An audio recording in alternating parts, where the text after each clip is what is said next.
Gì ta là xiang khoang. Bây nông tụi nó sẽ là bố mới nhỏ. Sẽ là chỉ mua số.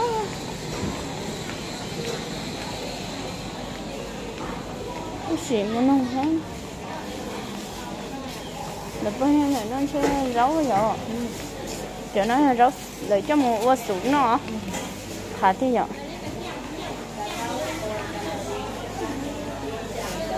Chữ cho lo thiểu nó á. Xếp vậy ạ. Chữ rau non chỉ cá thế vậy.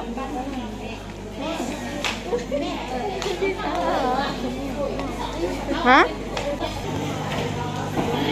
Chị mình nhủ dầu là thổi nhiều quá.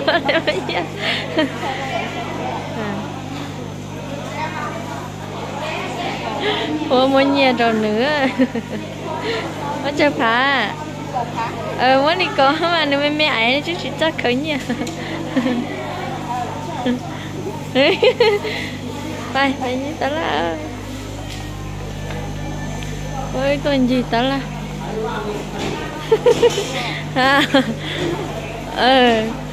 Phải nung sáu tổ cô sẽ là bấm á.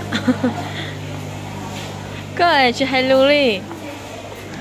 Lên nó mò gần nhau à. Ôi dồi. Đừng có chùa ấy. Hãy liền. Hả?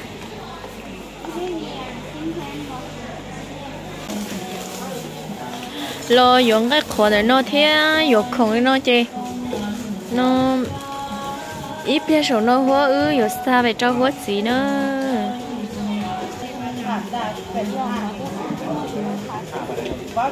chê hóa ta tổ tôi dùng cái khổ này nó ít chả có là sẵn lo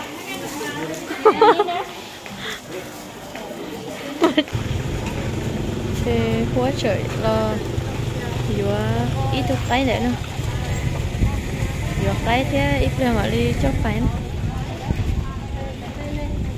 rồi bé sẽ chầu mùa thế bé cho vô một say có gì nó là chỉ có ố lên một cây là cây sọc à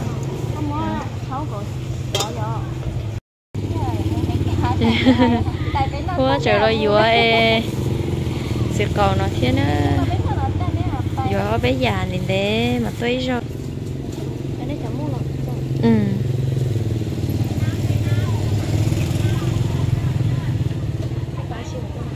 giờ muốn nó dụ ăn gáp bé cháu nước phớ ha giờ tên giờ bây giờ ra thôi gì cộn gì cao cứ mua xăm màu hậu chè lại chỉ có thay đổi nó rồi chè chỉ là tiền nhau sản được nó sẽ nó ít trồng mấy phong dưa với mua kê nó nhỏ cho mua hạt thì cũng thì tôi ít bón mỏ thia cũng thì tôi ít bón mỏ thia dù tôi ít tu cái cho cuộc gì nó thế dù tôi tìm hóa tìm đông cho cuộc gì thia ít trồng phong dưa đi lưu bé một tay cuộc gì lúc kia nó